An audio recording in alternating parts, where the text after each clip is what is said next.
जगन्नाथ दर्शक बंधु धर्मज्ञान TV YouTube channel परिवार को आपण मान को स्वागत।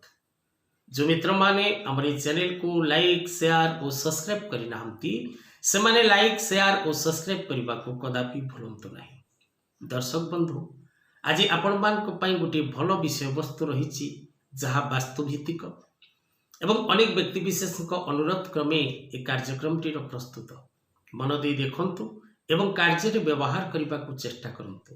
खाली वीडियो देखिले हबनी दर्शक बंधु नीति नियम मानिबा को पड़िबो एवं ताकू आपणाइबा को पड़िबो। तबे आजिर विषय वस्तु रे आमे जानिबा जे गृहर केउ दिगरे घड़ी लगेबा शुभ अटे।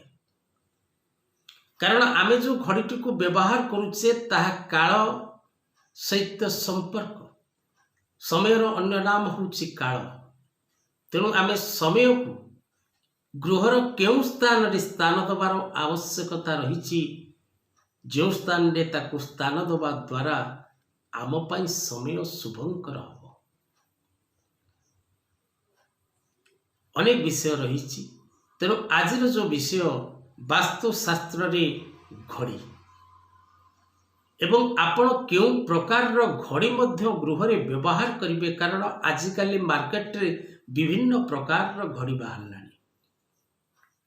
आपण केउ प्रकार घड़ी गृहर केउ दिगरे रखिबा उचित केउ दिगरे रखिबा अनुचित आजिर मुख्य विषय वस्तु। जो माने निज घरर वास्तु विषय किछि जानिबा को चाहुचंती, निज पिलामानकर भविष्यत विषय जानिबा को चाहुचंती, निज घरर वास्तु देखैबा को चाहुचंती, ज्योतिष भित्तिक शिक्षा ग्रहण करबा को चाहुचंती से माने तले दे जेथिबा नंबर रे जोगाजोग करंतु। मुक्तेश्वर ज्योतिष गवेषणा केंद्र परिवार आपणक सहित आपणक सेवारे। तेबे दर्शक बंधु गृहर प्रत्येक वास्तु सह वस्तुर पूर्ण संपर्क रही। यह वास्तुशास्त्र रे प्रमाण सहित विचार करा जायछि।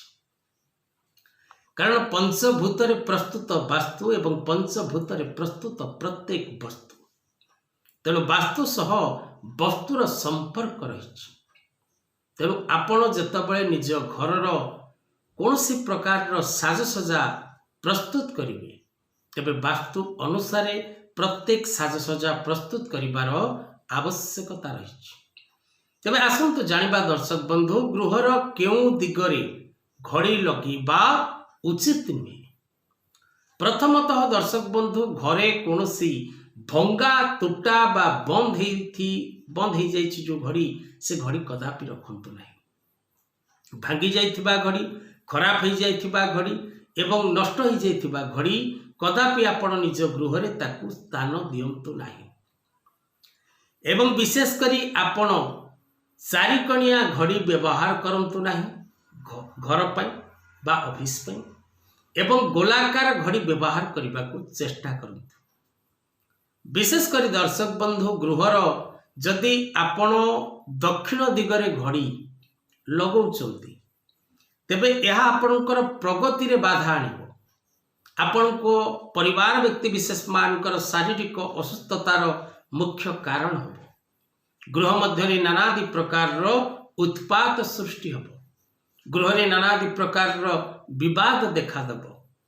जदि आपण गृहर पश्चिम पटे घड़ी लगौचंती पश्चिम पट कांथरे तेबे विशेष करी आपणक परिवार मध्य मतभेद वृद्धि पाइब। पारिवारिक अशांति सृष्टि हब। धननाशर जोग सृष्टि हब। पिलामानक विवाह रे विलंब घटिब। पितृपुरुष मानकर शारीरिक असुस्थता पितृ मातृंकर शारीरिक असुस्थता देखा देब। तेणु विशेष करी गृहर प्रत्येक कार्य रे बाधा सृष्टि करिबो। दक्षिण कांथरे लगेबा घड़ी एवं पश्चिम कांथरे लगेबा घड़ी। आपण जदि पूर्व दिगरे पूर्व कांथरे जदि आपण घड़ी लगौचंती तेबे आपण को अनेक शुभ फल निश्चित भाव रे मिली थाए। जदि उत्तर दिग कांथरे आपण घड़ी लगौचंती ताहा मध्य आपण को शुभ फल प्रदान करि थाए। ठाकुरंक फोटोचित्र थिबा घड़ी कदापि घरे व्यवहार करंतु नहीं। उत्तर पट एवं पूर्व पट कांथरे घड़ी सदा सर्वदा लगेबाकू चेष्टा करंतु ताहा आपणको घर हो बा ताहा आपणकर ऑफिस हो एवं विशेष करी जेतबळे आपण घड़ीटी लगौचंती चिंता करंतु सदा सर्वदा जे प्रात समय अर्थात सकाळ 6टा रु 9टा मध्य जदि आप नुआ घरे घड़ीटी लगेवा चाहूँगी तेज सकाळ 6टा रु 9टा मध्य घड़ी लगेवा चेष्टा करंतु नचेत संध्या समय अपराह्न पर 3टा रु 6टा मध्य घड़ी लगेवा चेष्टा करंतु। आजिर कथावस्तु को एठी रखिबा। जय जगन्नाथ।